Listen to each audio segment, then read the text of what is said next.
Right now, the Pacific is heating up. Japan is rearming for the first time since its defeat in 1945, fortifying tiny remote islands just 110 kilometers from Taiwan. China is expanding, its navy now the largest in the world by number of ships, its carriers operating further from home than ever before. The US is repositioning, moving fighter jets and missiles back to bases in Okinawa. 3 powers, 1 ocean, all moving at once. This ocean has seen this before.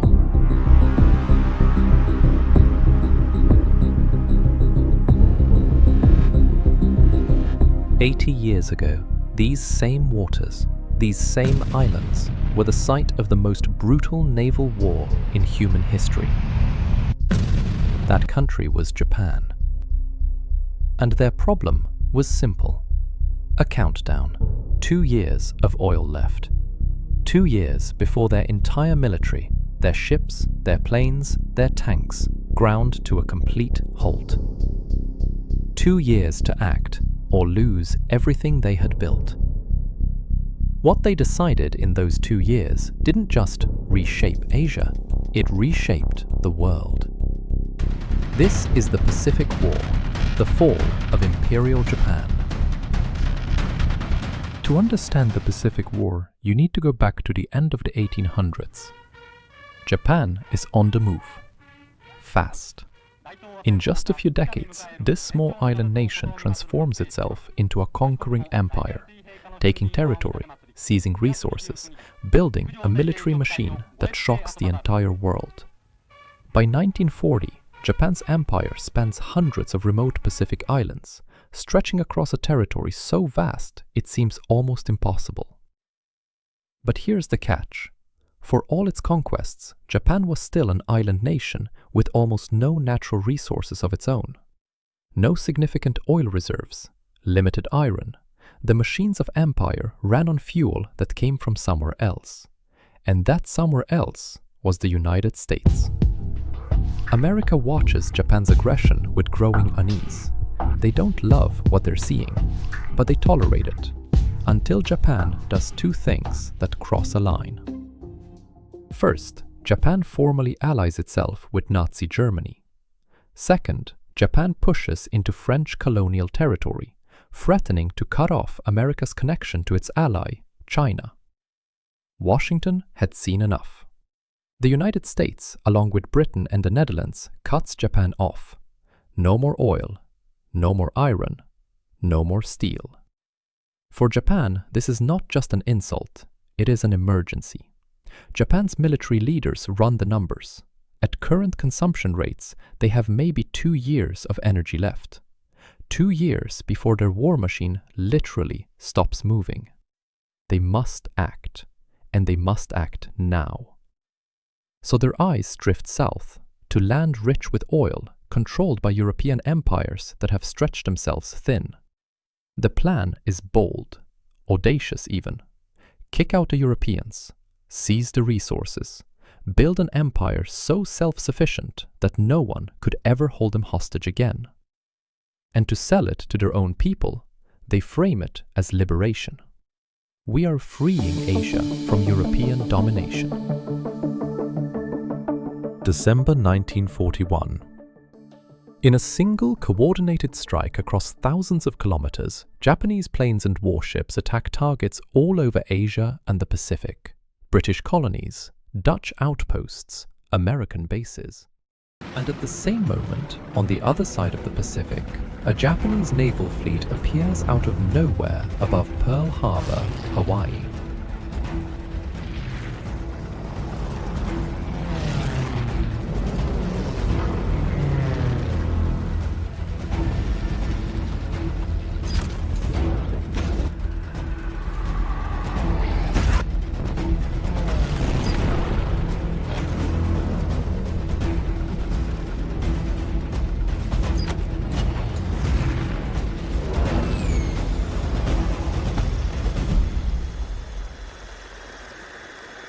The US Pacific Fleet was crippled within hours.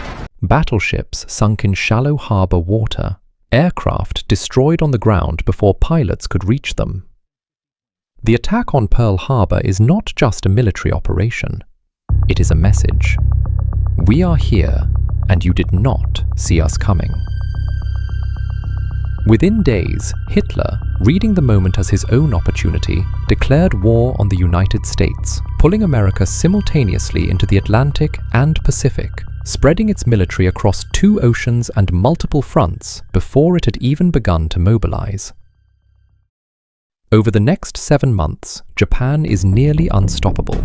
The Philippines fell, Singapore fell, Burma, Indonesia, countless islands across the Pacific absorbed into the expanding empire. By mid-1942, Japan has achieved the impossible, a massive resource-rich empire, self-sufficient and hungry for more.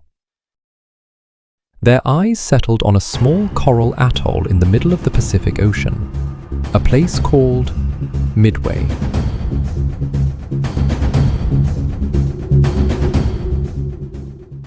Here is the logic behind Japan's obsession with Midway. If Japan could capture this American base, the US Pacific Fleet, already damaged from Pearl Harbor, would have no choice but to come out and fight. Japan would crush them. America, so weakened and demoralized, would have to negotiate peace, and Japan would keep everything it had conquered. So in May 1942, Japan sends a massive armada, battleships, cruisers, destroyers, submarines, hundreds of aircraft, and 4 precious aircraft carriers, the Akagi, Kaga, Soryu, and Hiryu. What Japan didn't know, couldn't know, was that American cryptanalysts in a basement in Hawaii had been working for months to crack Japan's operational code. They know Japan is coming. They know where. They know when. The Americans were waiting. On the morning of June 4th, 108 planes lifted off from 4 carriers and headed toward Midway.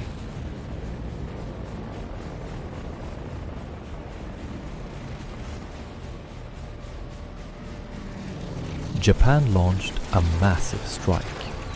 For the Japanese, everything was going exactly to plan. But they never saw them coming. American dive bombers appeared from high above and found the Japanese carriers exactly as they were, exposed, cluttered, and completely unprepared.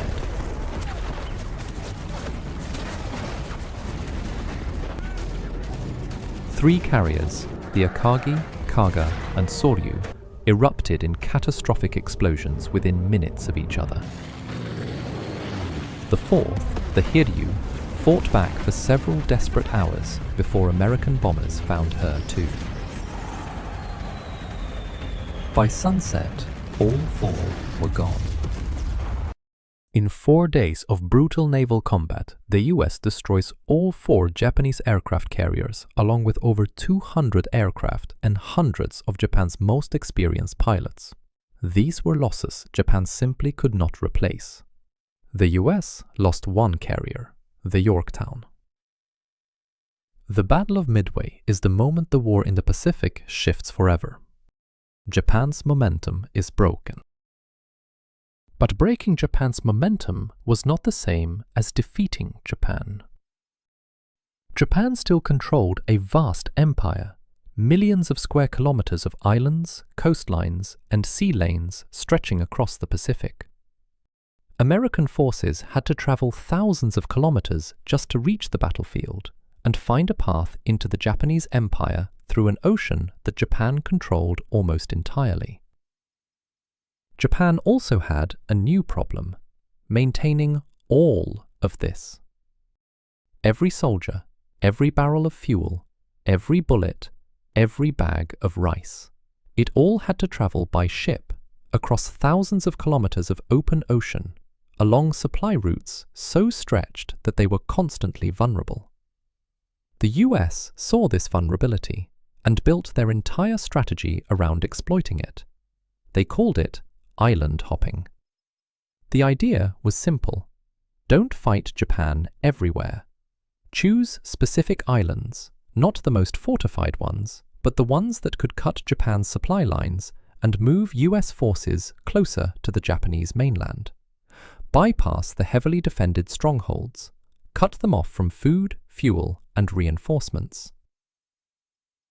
The results were devastating for Japan. American submarines alone sank 5 million tons of Japanese shipping. Island hopping wasn't about fighting Japan. It was about starving it. By 1945, the picture is clear. Japan is losing. US forces have retaken the Philippines. The new B-29 bomber can fly high enough and far enough to reach Japanese cities and drop 20,000 pounds of bombs in a single run. Japan responds with desperation. Kamikaze pilots trained to fly their planes directly into US warships in suicide attacks. One ship, one plane, that is their mission. This isn't just a military tactic, it is a signal. Japan will not go quietly. And nowhere is that made more clear than Okinawa. Okinawa is the last major island before Japan's home islands. Whoever controls it controls the gateway to the mainland. Japan knows this, and they prepare accordingly. They draft 40,000 local men, some given only spears. Civilians were told that surrender was not an option, that there was no safe outcome in American hands. Japan's strategy is brutal and calculated. Make this battle so horrifying that America decides invading the mainland simply isn't worth it. 82 days of fighting. Around 100,000 Japanese soldiers died defending the island. 12,000 Americans died taking it. The US wins, but the cost leaves military planners with a terrifying question. If Okinawa was this bad, what would invading the Japanese mainland look like?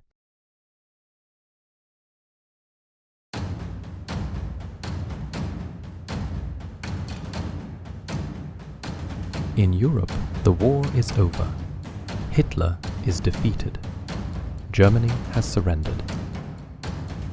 The Allied powers issue Japan an ultimatum: unconditional surrender, or face, in their words, prompt and utter destruction. Japan does not respond. And now the United States faces the most consequential decision in modern history. Option 1. Invade the Japanese mainland. Face not just a military, but millions of civilian fighters, armed and prepared to die. A campaign that could cost hundreds of thousands of lives, and require Soviet help, which means splitting post-war influence over Japan. Option 2. Use a weapon the world has never seen. In the New Mexico desert, scientists have just successfully tested an atomic bomb.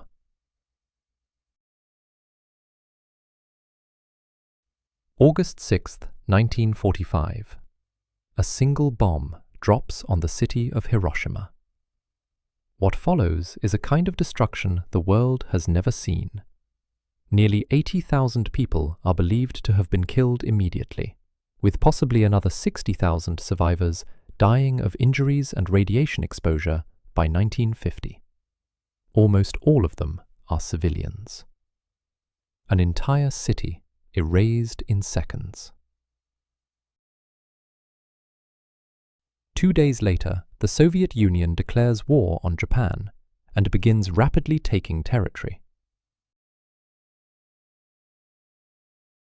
3 days after Hiroshima, a second bomb falls, this time on Nagasaki.